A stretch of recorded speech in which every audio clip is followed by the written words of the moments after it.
What's up guys, so Greenville just got the new long-awaited 4th of July update where they added 2 new licensed stallion cars and a beautiful little new setting over here at the top that you can see called Dynamics. And if we open this Dynamics page, you can see all these settings with these fancy names and most people are confused on what they do, so today I'll be explaining what each of them means and how to use them.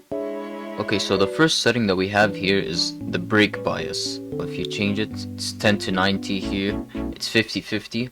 So what this means, brake bias is the ratio of your brakes from the front wheels to the back wheels. So if I put it at 50-50, the front wheels would brake half and the back wheels would brake half, if that makes sense.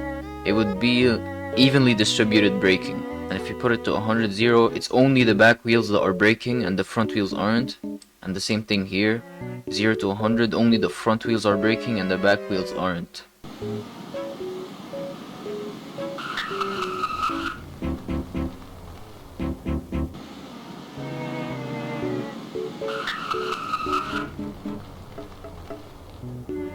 Now just below the brake bias you have this button that says stock. If you open it up, you can make your car all-wheel drive, front-wheel drive, rear-wheel drive. What these basically do is all-wheel drive makes your acceleration faster and you have a better launch.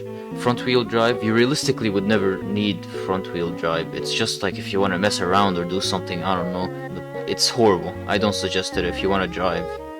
And rear-wheel drive is for drifting or burning out and that kind of stuff. Okay, so now we're gonna move on to the actual settings. So first setting we have here is the steer angle. And basically what the steer angle is, it's the angle at which you steer. So it changes your steering radius. So the higher your steer angle is, so if I make it 100, your wheels would be able to turn more, you know? And if you make it lower, they would be able to turn less.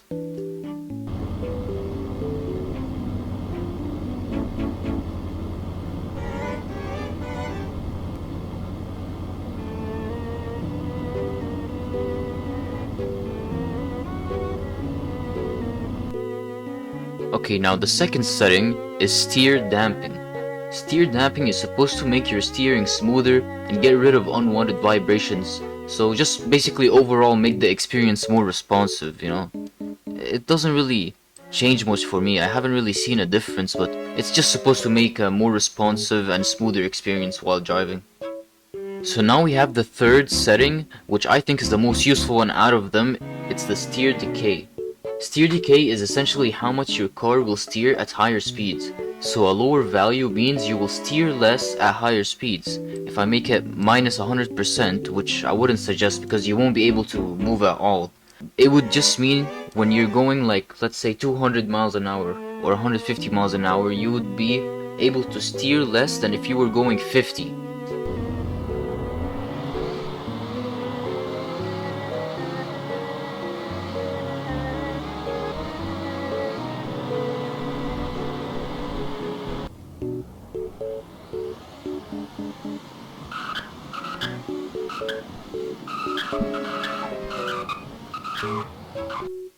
Now right below the steer settings we have what I think is the coolest part of this update. We have different tire compounds. So as you can see here we have drift, off-road, sport, racing, slick, track, and all season.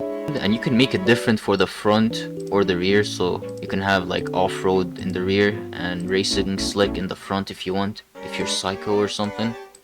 I won't be showcasing the different types of tires in this video though, and what difference they make in speed or performance, but if you guys are interested in something like that, let me know in the comments and I'll get a video up about that. So now we have the stiffness, which is pretty self-explanatory, but essentially it's the stiffness of the suspension. So a lower value is a more smooth experience and a higher value would be like a race car. It would snap corners much faster and be much more performative. And last but not least, we have the damping. What the damping does, it basically absorbs the shocks. So if it's 100%, it would dampen all shocks if you like bump into stuff or hit a speed bump, and it would get you a nice and smooth ride. While if you put it lower, it would make your car just start wobbling all over the place.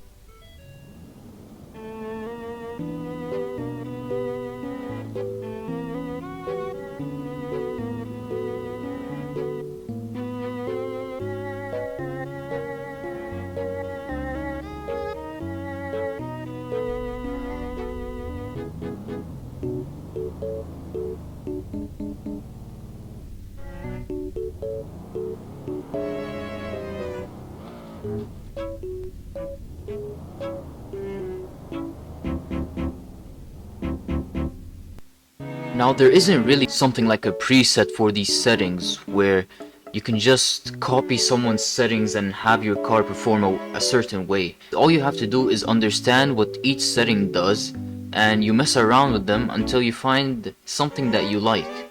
So at the end of the day, it's all up to you to decide what options you want to change. If you want to change the damping, the stiffness, the steer decay, it's all up to you and your preferences. Anyways, yeah, that's really it. This update's pretty sick.